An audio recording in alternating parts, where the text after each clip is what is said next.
الحمد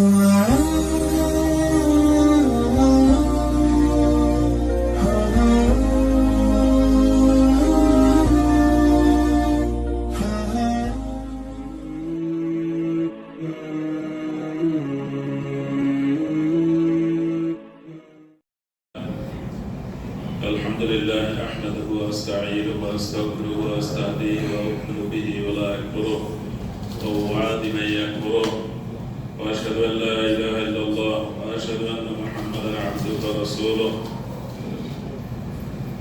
الذي أرسله بالهدى ودين الحق والنور والموعظة على فترة من الرسل وقلة من العلم وضلالة من الناس وانقطاع من الزمان وذنوب من الساعة وقرب من الأجل من يطع الله رسوله فقد رشد ومن يعصهما فقد غوى وضل ضلالا بعيدا وأوصيكم بتقوى الله فإنه خير ما أوصى به المسلم وأن يحض على الآخرة وأن يأمره بتقوى الله فاحذروه ما حذركم الله من نفسه ولا أفضل من ذلك نصيحة أما بعد فإن خير الحديث كتاب الله وخير الهدي هدي محمد صلى الله عليه وسلم وشر الأمور محدثاتها وكل بدعة ضلالة وكل ضلالة في النار. أيها الحاضرون المستمعون الكرام، هذا يوم الجمعة سيد الأيام في الأسبوع. قال النبي صلى الله عليه وسلم: الصلوات الخمس والجمعة إلى الجمعة ورمضان إلى رمضان مكفرات لما بينهن إذا اجتنبت الكبائر. أيها الحاضرون المستمعون الكرام، الكبائر كثيرة، أكبر الكبائر 4: الشرك بالله، وعقوق الوالدين، وقتل النفس بغير الحق، وقول الزور، وشهادة الزور. وقد جاء في القرآن المجيد قال الله تعالى: الذين يأكلون الربا لا يقومون إلا كما يقوم الذي يتخبطه الشيطان من المس، إلى آخر الصفحة.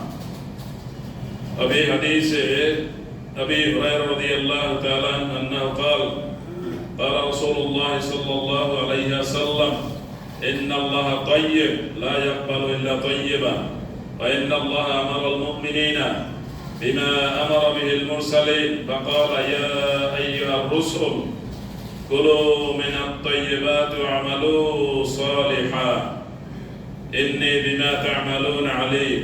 وقال: يا أيها الذين آمنوا كلوا من طيبات ما رزقناكم. ثم ذكر الرجل يطيل السفر أشعث أكبر يمد يديه إلى السماء: يا رب يا رب، ومطعمه حرام ومشربه حرام وملبسه حرام وغذي بالحرام فأنى يستجاب لذلك. وفي حديث آخر قال رسول الله صلى الله عليه وسلم: الحلال بين والحرام بين وبينهما أمور مشتبهات لا يعلمهن كثير من الناس، فمن وقع في الشبهات وقع في الحرام، ومن استبرأ عن الشبهات استبرأ لدينه وعرضه. ثم قال رسول الله صلى الله عليه وسلم: ألا وإن لكل ملك حمى، وحمى الله في الأرض محارمه. ألا وإن في الجسد لمضغة إذا صلحت صلح الجسد كله، فإذا فسدت فسد الجسد كله، ألا وهي القلب، إلى آخر الحديث। প্রিয় মুসলিমবৃন্দ, সপ্তাহ করে আবার সপ্তাহের শ্রেষ্ঠ দিন জুমার দিনে আমরা জুমার নামাজের জন্য ইতিমধ্যে মসজিদে এসে হাজির হতে পেরেছি। শুকর আলহামদুলিল্লাহ। ঈমানের ঘোষণা: আশহাদু আল্লা ইলাহা ইল্লাল্লাহ ওয়া আশহাদু আন্না মুহাম্মাদান আবদুহু ওয়া রাসূলুহু। এটা ঈমানের ঘোষণা, এটা সাক্ষ্য নয়, এটা ঘোষণা, এটা স্বীকৃতি। এটা অন্তরে বিশ্বাস করতে হয়, মুখে বলতে হয়, কাজে পরিণত করতে হয়। এই ঈমানের ভিত্তিতে আমরা জুমার দিনে জুমার নামাজের জন্য এসে হাজির হয়েছি। অন্যান্য নামাজের জন্য যখন ডাকা হয় হাইয়া আলাস সালাহ, তখন নামাজের জন্য হাজির হয়। নামাজ হচ্ছে মুসলমান আর মুসলমানের পার্থক্য। নামাজ নাই, ঈমান নাই। আমাদের দেশে নামাজ না থাকলেও ঈমান থাকে, মুসলমানও থাকে। আবার সেই মুসলমান মারা গেলে যেই মুসলমান নামাজ পড়ে সেই মুসলমান আবার তাদের জানাজা দিয়ে স্বীকৃতি দেয় যে আপনি আমাদের মুসলমান ভাই। কথা কি ঠিক? ঠিক কাজ করতেছে? মোটেও না। নামাজ পার্থক্য। এরপরে আরো অনেক বিষয় আছে। যখনই একজন মুসলমান একজন অন্য ধর্মের লোক ঈমান গ্রহণ করেছে রাসূলুল্লাহ সাল্লাল্লাহু আলাইহি ওয়াসাল্লামের কাছে, এবং এখনো প্রতিনিয়ত অমুসলিম দেশে, নামকরা অমুসলিম দেশ কিউবা এর মধ্যে একটা, একেবারে নাস্তিকের দেশ। এক লোক এটা ক্ষমতায় ছিল, তার যারা বলে ক্ষমতা সবার মধ্যে ভাগ করে দিতে হবে, অথচ উনি আজীবন ক্ষমতায় ছিল। আবার উনি গেছে, অধিকাংশ মানুষের মাথাটা আবার ওইরকম যে উনি তো ভালো ছিল, তো আচ্ছা ঠিক আছে ওনার ছেলেকে দেওয়া হোক। এই মাথা আমাদের দেশেও আছে, আছে কিনা? একজন আসছে নেতা, এখন তার ছেলে, তার মেয়ে, তার নাতি, মানে এই বংশের একজন লাগবে, আছে না? আমরাও সেটাই বিশ্বাস করি। খুব কঠিন অবস্থা। যত বলি যে এইটা বিশ্বাস করা যাবে না, এই পথে হাঁটা যাবে না, না। তারপর যাই হোক, সে নেতা যাওয়ার পরে তার যখন কাউকে পাওয়া যায় না, তখন তার ভাইকে দেওয়া হয়েছে। একেবারে পুরাপুরি নাস্তিকের দেশ। সেই দেশেও প্রতিনিয়ত মানুষ মুসলমান হয়। আমেরিকায় প্রতিনিয়ত মানুষ মুসলমান হয়। এমন শহর আমেরিকায় আছে যে শহরের মধ্যে মুসলমানের ঢোকাই নিষেধ। সে শহরেও মুসলমান সব হয়ে গেছে প্রায়। গির্জা বিক্রি করিয়া মুসলমানদেরকে মসজিদ বানানোর সুযোগ দিয়েছে। মুসলমান কিছু করে নাই, গির্জা গির্জায় গেছে, ভিতরে নামাজ পড়ে। আর যারা মুসলমান হয় তারা মুসলমান হওয়ার পরই জিজ্ঞাসা করে, বলে আমার এখন কাজ কি? আর আমাদের দেশের মুসলমান, সে আদিকাল থেকে মুসলমানিত্ব পেয়েছে, দাদার থেকে বাবার থেকে, তার নতুন কোনো কাজ নেই, সে যা মনে চায় তাই করে। মুসলমান হয়েছে? মুসলমান কতগুলো শর্ত, ঈমানের শাখা প্রশাখা কতগুলো? ওই যে ওইখানে আছে, নিচেও ছিল, ওগুলোকে পড়া হয়েছে। দেখছি অনেকে নামাজের পর দাঁড়াই দাঁড়াই পড়ে, কাউকে দেখছি আর মোবাইল দিয়ে ছবি তোলে। প্রতিনিয়ত করতে হবে, প্রতিনিয়ত চালু রাখতে হবে। দুনিয়ার কোনো জিনিস স্থায়ী নয়, সব বিষয় আপনাকে প্রতিনিয়ত ওটার পিছনে পরিশ্রম করতে হবে। আপনার দোকান আছে, সপ্তাহে নির্দিষ্ট যে সময় আছে, সময় যদি না খোলেন আপনার কাস্টমার থাকবে না। দোকান প্রতিনিয়ত ঝাড়ু দিতে হবে, ঝাড়ু না দিলে হবে হবে না। মসজিদ প্রতিনিয়ত ঝাড়ু দিতে হয়, ঘর প্রতিনিয়ত ঝাড়ু দিতে হয়, থালা বাসন খাওয়ার পরে ধুইতে হয়, ধোয়ার পরে আবার খায়, আবার ময়লা হয়, আবার ধরে, এই তো চলতে আছে চলমান। কিন্তু ঈমান এটা একবার যে গ্রহণ করছে আর এটা নবায়ন করে না, রেডিও করে না, সমাজও করে না, ঈমান আছে না আছে? রাসূলুল্লাহ সাল্লাল্লাহু আলাইহি ওয়াসাল্লাম পরিষ্কার করে বলে দিয়েছেন, ইন্নাল ঈমানা লা ইয়াখলুকু কামা ইয়াখলুকু থাওবুল জাদীদ। তোমাদের ঈমান ওইভাবে ক্ষয় হয়, ধ্বংস হয়, ক্ষয় হয়ে শেষ হয়ে যায়, যেভাবে একটা নতুন কাপড় পরতে পরতে শেষে কি অবস্থা হয়? শেষে আর পরার মতো অবস্থা থাকে না। যদিও ঘরের মধ্যে পড়া হয়, কিন্তু অনুষ্ঠানে যাওয়ার সময় নাইটা করে যাওয়াই যাবে না। এই কাপড়টা কি একদিন এরকম হয়েছে? এরকম ক্ষয় হইতেই থাকবে। ঈমান ওই রকম। ফাজাদ্দিদু ঈমানাকুম, সুতরাং তোমাদের ঈমান নতুন করো, নবায়ন করো, রিনিউ করো। কিন্তু আমাদের ঈমানের রিনিউ অল্প কিছু মুসলমান যারা মসজিদে আসে, জুমায় আসে, আগে ভাগে আসে, তারা রিনিউ যতটুকু করে করে, তারপর পরীক্ষা নাই। সূরা কেরাত শুনাইতে হবে, কিন্তু আপনি যে সূরা পড়েন নামাজে শুনাইয়া ঠিক করতে হবে আপনার সূরা ঠিক আছে। আপনি যে তাসবিহ করেন নামাজের মধ্যে রুকুতে তাসবিহতে গিয়া কি বলা হয়? সুবহানা রাব্বিয়াল আযীম। ঠিকমতো বলতে পারেন কিনা? যারা আগে আগে আসেন, যারা মসজিদে রেগুলার, তা তো ঠিকই আছে, কিন্তু এই যারা রেগুলার আসেন, এই রেগুলার মাঝে মাঝে আসে, টোটালি আসে না, এদেরকে ঠিক আছে নি? নাই। তাশাহুদ আত-তাহিয়াতু লিল্লাহি ওয়াস-সালাওয়াতু ওয়াত-তাইয়্যিবাত ঠিকমতো পড়তে পারবে সবাই? পরীক্ষা দিয়ে পাস সার্টিফিকেট নিছে, তাহলে ঠিক আছে সব। দুরূদ শরীফ পড়ে ঠিকমতো উচ্চারণ করতে পারে, ঠিক আছে? নাই। এটা জাদ্দিদু ঈমানাকুম, ঈমান নতুন করো, নবায়ন করো, করা হচ্ছে না, অধিকাংশই করা হচ্ছে না। নবায়ন করতে হবে। ওই ঈমানের শাখা পোশাখা বারবার পরে পরে ঠিক করতে হবে। আমার 30টা বিষয় অন্তর্বিশ্বাস করতে হবে। আমি তো 30টা বিষয় জানি না, কোনোদিন শুনিও নাই, পড়িও নাই, দেখিও নাই। তুমি আমার লুকিয়ে দেবে অটো। আশহাদু আল্লা ইলাহা ইল্লাল্লাহ আশহাদু আন্না মুহাম্মাদান আবদুহু ওয়া রাসূলুহু বলছি, হয়ে গেছে ঈমান। বিস্তারিত ঈমান আমার সামনে যদি আসে তখন আমি কি বলবো? তখন ওই কবরে মুনাফিক যেরকম উত্তর দেবে সেরকম।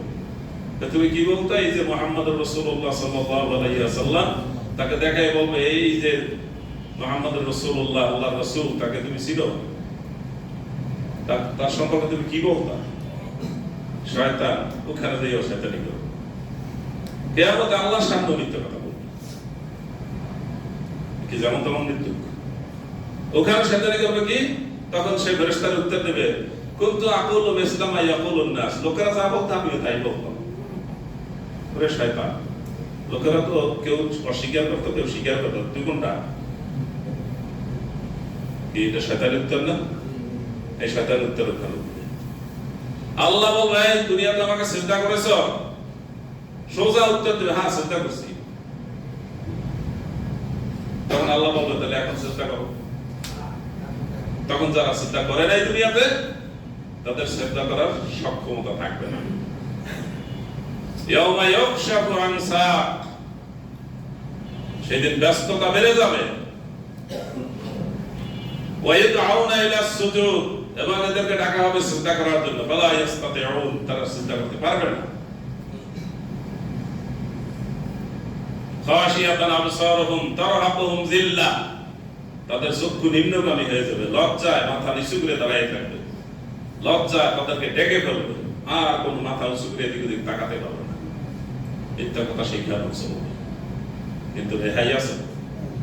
রেহাই নেই। সুতরাং ঈমান নবায়ন করতেই হবে, সূরা কেরাত শোনাতে হবে, পাস নিতে হবে কারো কাছ থেকে, যে পাস করছে তার কাছ থেকে পাস নিতে হবে। এ না হইলে এই ঈমান দ্বারা রক্ষা পাওয়া যাবে না। এই ঈমানের পরে হালাল হারামের বিষয় আছে। যে আয়াত আমি তেলাওয়াত করেছি, সেই আয়াতের মধ্যে আল্লাহ তাআলা হালাল হারামের বিষয় বলেছেন। অন্যতম হারাম যেগুলো আল্লাহ নাম উল্লেখ করে কোরআন মাজিদে হারাম ঘোষণা করেছেন, ইন্না হুররিমাত আলাইকুমুল মাইতাতু ওয়াদ-দামু ওয়া লাহমুল খিনজির, তোমাদের জন্য হারাম করা হয়েছে প্রবাহিত রক্ত, জবাই দিলে যে রক্ত বের হয়ে যায়, হাঁস মুরগি গরু ছাগল জবাই দিলে রক্ত বের হয়ে যায়, সেই রক্তগুলো কি হারাম। এরপর যেগুলো গোশতের মধ্যে থাকে ওটা না। শুকরের সবকিছু হারাম, কিন্তু শুকরের চর্বি বেশি এবং তার টোটাল শরীর দ্বারা চর্বির কাজ করা হয়। সেই চর্বি দিয়ে বিভিন্ন কসমেটিক তৈরি করা হয়, সেগুলো আমরা ব্যবহার করি না করি না? তাহলে হইল কি? রাষ্ট্র আমাদের মুসলমান, গৌরব করে বেশি মুসলমানের দেশ বাংলাদেশ, 90% মুসলমান বাংলাদেশ, রাষ্ট্রের পদস্থ সব লোকগুলো মুসলমান, কিন্তু এই মুসলমান ওই হালাল হারামের কোনো চিন্তা করে না। মুসলমান হয়েছে? মুসলমান হয়েছে? ওরা যখন চিন্তা করে না, তাহলে আমরা পাবলিক,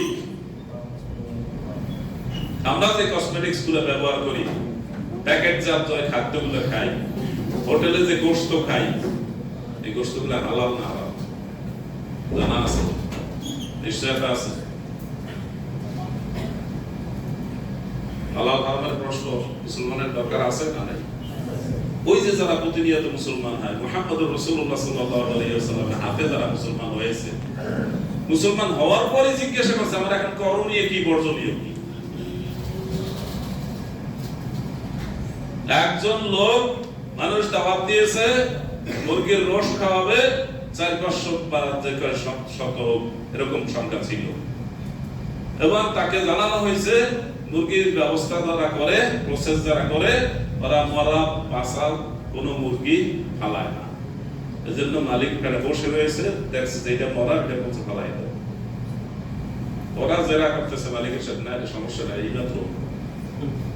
এইমাত্র হয়তো মারা গেছে, এখন এটা ঠিকঠাক আছে, ফালাই না, সমস্যা নেই, মালিকের সাথে জেরা করে। ওরা তো মাথা গরম কেন? মানে হারামের মধ্যে এমন ভাবে ঢুকছে সে এখন আর হালাল হারাম কিছু বোঝে না। হালাল হারাম শিখছে, মালিক বলতেছে ফালাই দাও, ও বলতেছে না সমস্যা নেই, ও সমস্যা বুঝে। মালিক বিরাট একজন আলেম, নাম করা আলেম, এখানে বললে আপনারা সবাই চিনবেন।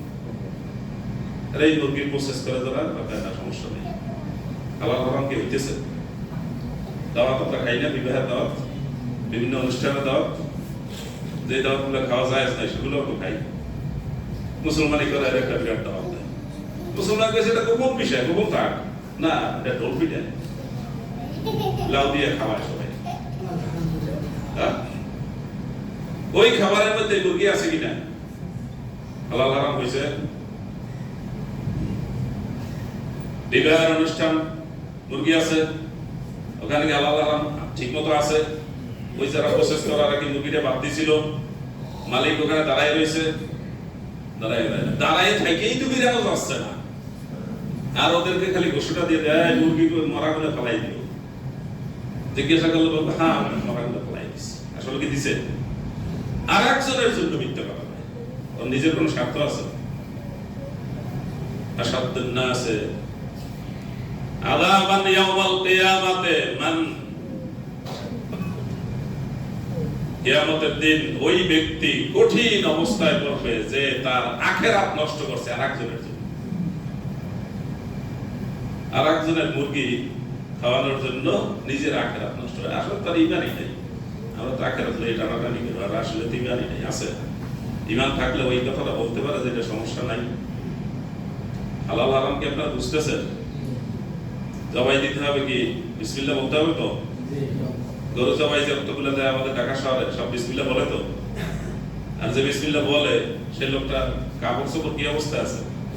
এমন ভাবে কাঁচা দিছে দরকারের পিছনে একটা ফাঁকা দেখা যায় না, আর সবই দেখা যায়। লজ্জা শরমের কোনো মাথা নাই, কোনাকানিও নেই।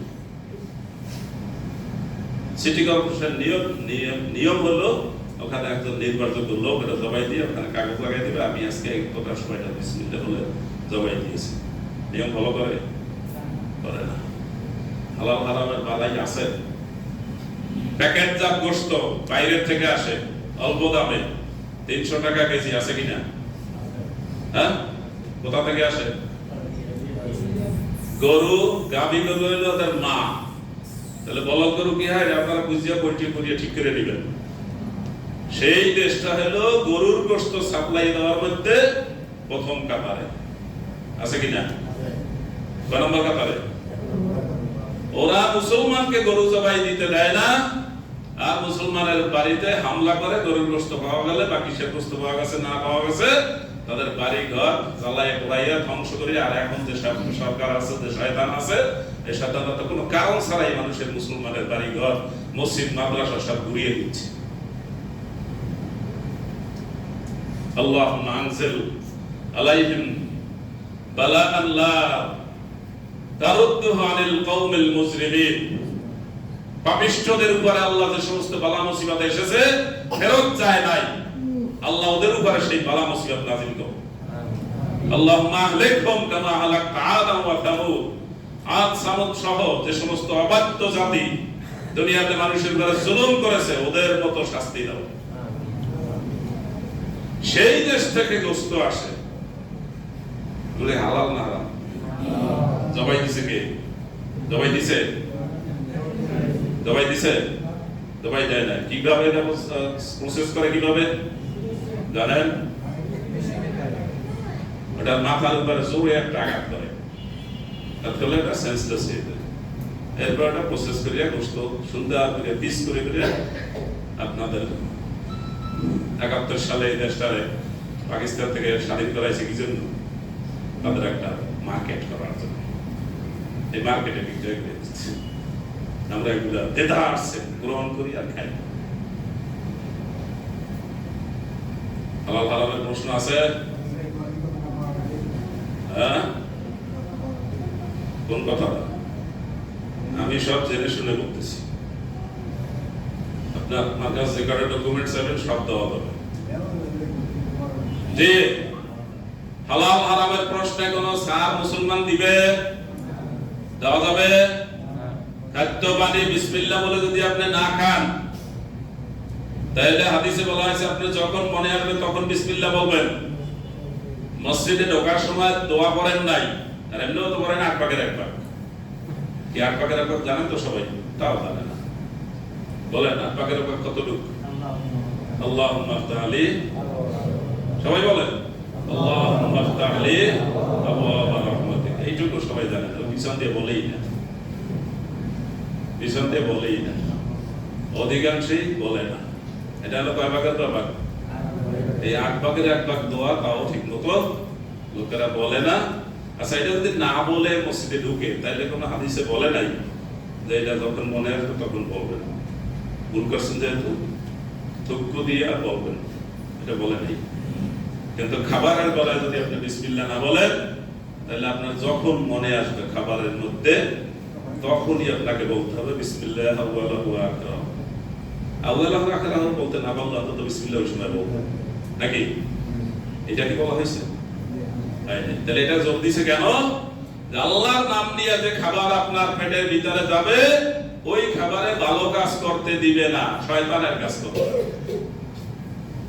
এজন্য এটা জোর দেওয়া হয়েছে। হালাল হারামের প্রশ্নে বিষয়টা ওইরকমই। আপনি যে হারামটা খাবেন, সেই হারামটা যতক্ষণ পর্যন্ত আপনার শরীরে এনার্জি তৈরি করবে, ততক্ষণ পর্যন্ত ভালো কাজ চলবে। আর মদ খাইলে তো মাশাআল্লাহ কয়দিন 40 দিন পর্যন্ত আপনি সুস্থ থাকেন আর অসুস্থ থাকেন, আপনার কোনো ইবাদত কবুল হবে না। নাপাক, রক্ত মাংস নাপাক হয়ে গেছে। সুতরাং আল হালাল বাইয়িন ওয়াল হারাম বাইয়িন, আমি যে হাদিস পড়েছি, এই হাদিসের মধ্যে রাসূলুল্লাহ সাল্লাল্লাহু আলাইহি ওয়াসাল্লাম বলেছেন, আল্লাহ তাআলা রাসূলদেরকে যা বলেছেন সাধারণ মানুষকেও তাই বলেছেন। হালাল হারামের প্রশ্নে কোনো পার্থক্য নাই। যে আপনি রাসূল, আপনার জন্য কোনো পার্থক্য নাই, আপনি সব পাইতে পারবেন। আপনি সাধারণ মানুষ, আপনি এত কিছু বুঝেন না, রাসূল উনি বড় ক্লাসের, তাহলে আপনার কোনো পার্থক্য নাই। আপনি না বুঝে যদি খান, আপনি অশিক্ষিত মানুষ, বুঝি নাই জানি নাই খাইয়া বলাইছি, এই কথা বলা হয়নি। বলা হয়েছে রাসূলদেরকে হালাল খাও, আমার ইবাদত করো। পাবলিককেও বলা হয়েছে তোমরা হালাল খাও, ইবাদত করো। হালালের প্রশ্নে নবী রাসূলরা সাধারণ মানুষ কি এক না দুই? এক। কোনো ছাড় দেওয়া চলবে? এরপর রাসূলুল্লাহ সাল্লাল্লাহু আলাইহি ওয়াসাল্লাম উল্লেখ করেছেন একজন ব্যক্তির কথা উদাহরণ স্বরূপ। এই হাদিস আপনারা আবার আগেও শুনেছেন। দান বাক্সটা কি চালাই দিয়েছিলেন? ওইদিকে যারা থাকেন মনে রাখেন। ভুলে গেছেন কেন? ওই সাইডে কি সব বলার মানুষ বসছে নাকি? আমি একজন ভুলে যেতে পারি, আপনারা ভুলে যাবেন না। রেগুলার এটা বলতে হবে, এটাও একটা কথা।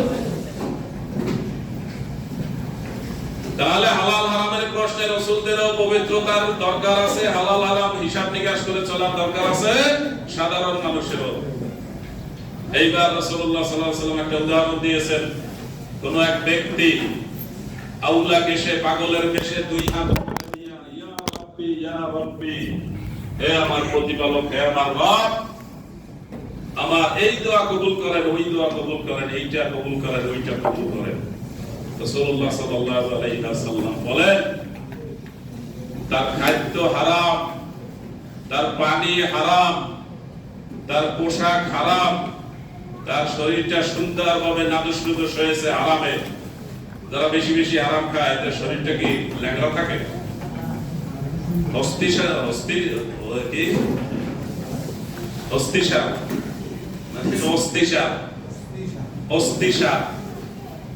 মানে শুধু হাত কঙ্কাল এরকম থাকে, একেবারে উল্লিয়া পড়ছে, জামা সিরিয়া যাবে এমন অবস্থা। টাইট হাত দুই দিকে ফুলেই ফুলেই হাঁটে, না এদিকে ঘোরা হয়েছে, আছে কিনা? এই বলছে কিসে? হারাম। বলছে কিসে? হারাম। হালাল হারাম কি আমাদের কাছে পরিষ্কার না অপরিষ্কার? এবার বুঝতে পারছেন? এখন একটা লোক একটা জায়গা কিনলো, আমাদের দেশে গ্রামে আছে কিনা আমি জানি না, গ্রামে আমাদের এলাকা দেখি না, অন্য এলাকায় থাকতেও পারে, কিন্তু শহরে একটা জায়গা কিনলো একটা লোক, সেখানে কিছু লোক চায়ের পয়সা চাইতে যায় কিনা? এই চায়ের পয়সা চাইতে দেওয়া এটা কি হালাল না হারাম? এই ওয়াজটা আজকে নিয়ে আসছি কি জন্য জানেন? এটা নিয়ে আসছি, আমাদের একটা ধর্ম মন্ত্রণালয় আছে। কি মন্ত্রণালয়? এই ধর্ম মন্ত্রণালয় দিচ্ছে হাজী সাহেবের মন্ত্রী বানাইছে। হাজী সাহেব কি ধর্ম জানে? বাংলাদেশে এই সালিশি দরবার যেখানে যা হয়, একজন হাজী সাহেব দিয়ে বসে। হাজী সাহেব আপনার কয়েক কি? হাজী সাহেব কত? হাজী সাহেব কি কত জানে? আল্লাহ হারাম ছিলেন। এরপর তিনি নিজেই রাষ্ট্রের ব্যাংক থেকে কোটি কোটি টাকা নিয়ে ব্যবসা করেন কিনা আল্লাহই ভালো জানে। সেটা উনি ঋণ খেলাবে কিনা এটা আপনারা খোঁজ খবর লইয়ে দেখবেন। এই ধর্ম মন্ত্রণালয় ধর্মের একটা দায়িত্ব পালন করছে, ইমাম সাহেবদেরকে বলছে দুর্নীতি করা যাবে না, চাঁদাবাজি করা যাবে না, এই ওয়াজ দিতে কইছে। এই জন্য আজকে হালাল হারামের প্রশ্নটা আবার নিয়ে আসছে। হালাল হারাম মানুষের কাছে পরিষ্কার না অপরিষ্কার? রাসূলুল্লাহ সাল্লাল্লাহু আলাইহি ওয়াসাল্লাম বলেছেন হালাল বাইয়িন ওয়াল হারাম বাইয়িন। হালাল পরিষ্কার, হারাম পরিষ্কার। একজন একটা জায়গা কিনলো, সেখানে স্থানীয় প্রশাসনের যারা আছে চান্দাবাজ, তারা লোক পাঠাই দিল কিনা? আছে? এই সবাই জানেন? কি কইলো? 1 কোটি টাকার জায়গা গেছে, আমাদের 10 লাখ দেন চাকরি। বড় ভাই পাঠাইছে, বড় ভাই একটা ফোন ধরাই দিচ্ছে, আছে কিনা? এটা কি হালাল? এটা কি হালাল? আচ্ছা, জায়গা গেছে দিছে, এরপর কয়েক বছর পর বা কিছুদিন পর উনি এটা প্রসেস করছে, এখন একটা ঘর তুলবে, বিল্ডিং তুলবে, এখন আবার গেছে, আছে কিনা? এটা কি হালাল? অফিসে অনেকগুলা লোক বসানো আছে, প্রত্যেকটা সেক্টরে দেখার জন্য, একেবারে মফস্বল গ্রাম পর্যন্ত দেখার জন্য প্রত্যেকটা মন্ত্রণালয়ের লোক আছে কিনা? সেই কাজ করার লোক আছে কিনা? আপনার কাজ ওই লোকেরা করবে, রাষ্ট্রের সেবা করবে, আপনার টাকা দিয়ে ওনার বেতন দেওয়া হয়, কিন্তু ওই অফিসে যাইয়া ওনাকে টাকা দিয়ে কাজ করাইতে হয় কিনা? এটা বৈধ না অবৈধ? এটা তো ধর্মমন্ত্রী নাকি এক আইনমন্ত্রী, অর্থমন্ত্রী বলছে এটা স্পিড মানি। স্পিড মানি অর্থ কি? আপনার কাজটা যাতে তাড়াতাড়ি হয়ে যায় সেজন্য টাকা দিতে হয়, এটা কোনো ঘুষ না। তাহলে মন্ত্রীর কথা এটা হালাল হইছে? এইগুলো আমাদের দেশের মন্ত্রী মিনিস্টার পদস্থ লোকেরা এগুলো বলে, আর এইভাবে তারা চাঁদাবাজি করে। আর এদিকে ধর্ম মন্ত্রণালয়ের উনিও টাকা পয়সা নিয়ে খেলাপি আমাদেরকে দিছে ওয়াজ করতে। আমাদের ওয়াজটা কেমন? আমাদের ওয়াজটা কেমন হইল? গাছের গোড়া কাটে জনমের মতো মাথায় পানি দিতে আসি যাতে গাছটা তাড়াতাড়ি বসে, এরকম হয়েছে না? এই কাজগুলো করবে কারা? এগুলো দমন করবে কারা? রাষ্ট্র দমন করবে। প্রেসিডেন্ট, প্রধানমন্ত্রী, মন্ত্রী, এমপি, পদস্থ লোকেরা। আমি আগে বলছিলাম না, এই যে চাঁদাবাজি, এটার জন্য দায়ী কে কে মনে আছে? কে কে? স্থানীয় এমপি, আর তার সাথে সহযোগী কে কে? ওসি আর এসপি। এমপি বলবে, ওসি আর এসপি গুলো কার্যকর করবে, তারা সবাই মিলে চাঁদাবাজি করে। আর আমাদেরকে কিছু ওয়াজ করতে, আমরা ওয়াজ করলে আবার একটু পরে আপনার নামাজ পড়ে যাওয়ার পরে কথা বলতে এইভাবে বুঝুন, এই ওয়াজটা না করতে পারেন। তাহলে এইখানেও একদম শয়তান আছে। আছে কি না? হালাল হারামের প্রশ্নে কোরআন হাদিসে কিছু আছে না নাই? এগুলো বলবে কে? আপনি বলবেন না আমি বলবো? তারপরে নিষেধ করেন কেন? তো আপনার কথা মতো আমার এখানে কথা বলতে হবে নাকি? হ্যাঁ, আপনি কি লেখাপড়া আমার চেয়ে একটু বেশি করছেন? আমরা কি যে ঝামেলার মধ্যে আছি। ৫৫ বছরেও দেশটা ভিক্ষুকের দেশ, চোরের দেশ, ডাকাতের দেশ।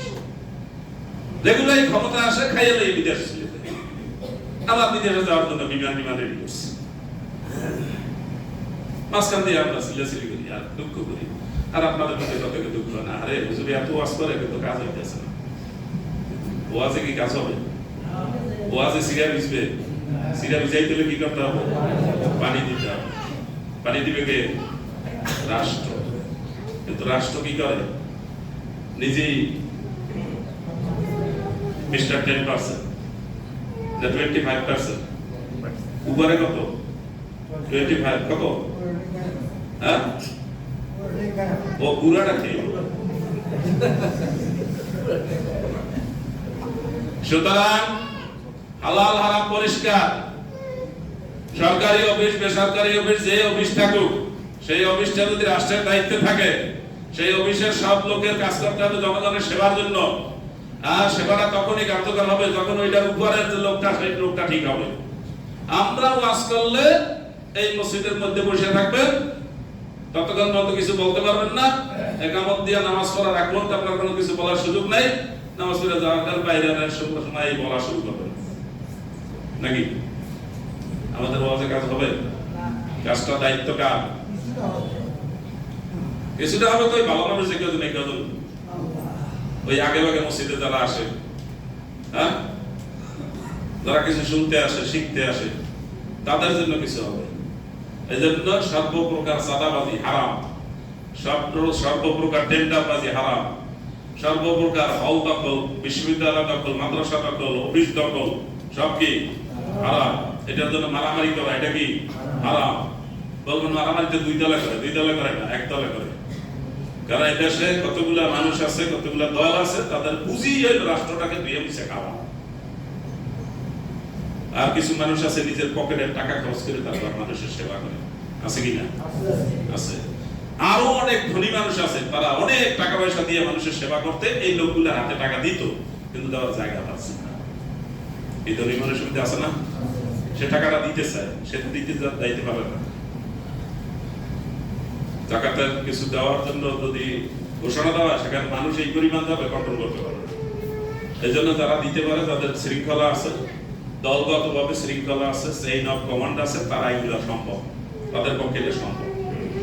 আর যাদের চেইন অফ কমান্ড নাই, তাদের মধ্যে কি 25 জন যায় রিলিফ দিতে, একটা কয়েক কেজি চাউলের একটা প্যাকেট করিয়া একটা রিলিফ দিতে আছে। কয়জনে দিতে আছে?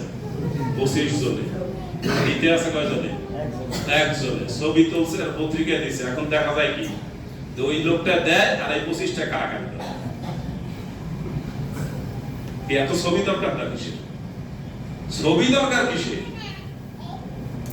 হালাল হারাম হিসাব করে চলার জন্য মুসলমানের প্রথমে দরকার হবে আপনি নিজে ঠিক করেন, নিজে হালাল হারাম ঠিক করেন, নিজে হারাম খাবেন না, রাষ্ট্রেরটা চুরি করবেন না। রাসূলুল্লাহ সাল্লাল্লাহু আলাইহি সাল্লাম দুইটাই ঠিক মতো বলেছেন। 7 শ্রেণীর মানুষকে সেই দিন জায়গা দেওয়া হবে আল্লাহর আরশে, যেই দিন আর কোনো জায়গা থাকবে না, ছায়া থাকবে না আল্লাহর ছায়া ছাড়া। 1 নম্বর হলো ন্যায়পরায়ণ শাসক। আবার তার বিপরীতে রাসূলুল্লাহ সাল্লাল্লাহু আলাইহি ওয়াসাল্লাম বলেছেন, কিয়ামতের দিন প্রতারক, ধোঁকাবাজ, ধান্দাবাজের পিছনে একটা পতাকা থাকবে। তার দুনিয়াতে ধান্দাবাজি, প্রতারণার পরিমাণ অনুসারে পতাকার সাইজ হবে। আর এই পতাকা রাষ্ট্রের যিনি প্রধান ব্যক্তি, তার চাইতে বড় কারণ হবে না। কথা দুই দিক দিয়ে ঠিক আছে কিনা? সে যদি ন্যায়পরায়ণতা করে, তাহলে তার চাইতে ভালো কাজ আর আপনারা কেউ করতে পারবেন না। আর সে যদি জুলুম করে, অন্যায় করে, তাহলে 20 কোটি মানুষের উপরে জুলুম। কারণ 10টা টাকা পাইতেন আপনি, আপনারা না দিয়ে দিচ্ছে আর একজন, লোকটা পাইতো না, তাহলে দেয় না, এটা জুলুম। আর যে পাইতো না তারে দিছে, এটা আর একটা জুলুম। মানে একসাথে ডাবল জুলুম করবে। সুতরাং প্রশাসনে যারা আছেন, যিনি যেই পদে আছেন, আপনি মসজিদের দায়িত্বে থাকেন, মাদ্রাসার দায়িত্বে থাকেন, একেবারে ইবতেদায়ী মাদ্রাসা প্রাইমারি স্কুলের দায়িত্বে থাকেন, সেখানে আপনার উপরে যে আমানত আছে সেই আমানতের কাজটা আপনাকে ঠিকঠাক মতো করতে হবে। যদি না করেন আপনি ঠিকঠাক মতো আটকা পড়ে যাবেন। চাঁদাবাজি করেন, টেন্ডারবাজি করেন, দখল করেন, সবই হারাম। এটা কোনো পরিষ্কার করে আর বলার কোনো দরকার নেই, সবাই জানে। চাঁদাবাজদেরকে জিজ্ঞাসা করা হইতেছে, দেখা যায় টেলিভিশনে যে আপনার কামাইটা কি, সুন্দর ফেরেশতার মতো বলছে যে কোন লোক যদি বলতে পারে আমি তার কাছ থেকে 500 টাকা জোর করিয়া তার অসন্তুষ্টিতে দিছি, তাহলে আপনি যে শাস্তি দিবেন সেই শাস্তি দিবেন। অথচ চাঁদাবাজি ছাড়া তার কোনো কাজই নেই। এই চাঁদাবাজি ছাড়া তার কোনো কাজ আছে? সে একটা বিশ্ববিদ্যালয় পড়ে না, সে ওখানে গেছে এটা দখল করতে। ওখানে গেছে কেন? ওখানে তার একটা কাজ আছে। সেই দখল যদি করতে পারে তাহলে সে একটা মোটা অঙ্কের চাঁদা পাবে। বিশ্ববিদ্যালয়ে যে কাজ করা হয়, বিভিন্ন প্রতিষ্ঠানে সরকারি যে কাজ করা হয়, সেই কাজের একটা বড় অংশ ওই যারা গুন্ডামান্ডা আছে ওদেরকে দিতে হয়। তাহলে ওখানে বিল্ডিং হবে, হবে না, রাস্তা হবে, হবে না, অফিস হবে, হবে না, ওদেরকে আগে দিতে হবে। এবং ওরা মনে করে এটা আমাদের পাও না। এটা কি পাও না? ওই যে বলছিলাম হারাম, যে ওই যে মুরগি জবাই প্রসেস যে করে, এটা যে হারাম, এটাই ওর মাথা বলতে নাই। ওর নিজেই সব হারাম হয়ে গেছে। ওর রক্ত মাংস সব জাহান্নামের জন্য রেডি করিয়া পড়েছে। ও ইমামও চিনে নাই, হালালও চিনে নাই, হারামও চিনে নাই, আপনাকেও এখন গোল্লায় নেওয়ার জন্য ব্যস্ত আছে। এবং মালিকের সাথে জেরা করে, এটা সমস্যা নেই। আমাদের দেশের এই হারাম করতের অবস্থা এরকম হয়েছে যে তারা এটাকে হারাম মনে করে না, তারা এটা মনে করে তাদের এটা পাও না। আমরা এলাকায় শৃঙ্খলা রক্ষা করি। এই কথাগুলো সব কোরআনের সূরা বাকারা শুরুতে 8 নম্বর আয়াত থেকে শুরু করে 20 নম্বর আয়াত পর্যন্ত এই ধান্দাবাজের কথা বলা হয়েছে। এই 8 নম্বর আয়াত থেকে 20 নম্বর আয়াত পর্যন্ত তাফসীর করে দেখবেন, আর না বুঝলে যারা বোঝে তাদের কাছ থেকে বুঝে নেবেন। এইরকম ধান্দাবাজ আমাদের সমাজে অনেক। ইমানদারের সম্পর্কে 5 আয়াতে বলছে, বেঈমান সম্পর্কে 2 আয়াত বলছে, আর এই ধান্দাবাজ সম্পর্কে বলছে 13 আয়াত। কোনটা জটিল, কোনটা? এটা বুঝতে পারছেন তো? কারণ আপনি কোন দলে থাকবেন এটা ঠিক করে নিন। আপনি কি ইমানদারের দলে থাকবেন, বেঈমানের দলে থাকবেন, না ধান্দাবাজের দলে থাকবেন? এই ধান্দাবাজ কার সাথে আছে? সেই ইমানদারের সাথেও থাকে, বেঈমানের সাথেও থাকে। দুই দিকে সে ম্যানেজ করেছেন। তাহলে বড় শয়তান। এই বড় শয়তান সম্পর্কে আল্লাহ বলছেন কোথায়? কোরআনের শুরুতে। আপনি একেবারে শেষে যাইয়া ওইটা বলবেন কবে? মরার পর? শুরু করার আগেই শুরু করে দেখেন, আপনি বুঝিয়ে দেবেন যে এখানে ধান্দাবাজের অবস্থা রাখি। আল্লাহ তাআলা আমাদেরকে বুঝার তৌফিক দান করুন। সর্বপ্রকার হারাম থেকে দূরে থাকার তৌফিক দান করুন।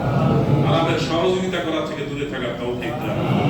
আমাদেরকে জেনে বুঝে হালাল গ্রহণ করার তৌফিক দান করুন। আমাদের সন্তান সন্ততি, আমাদের পরিবার পরিজনকে হালাল খাওয়ানোর তৌফিক দান করুন।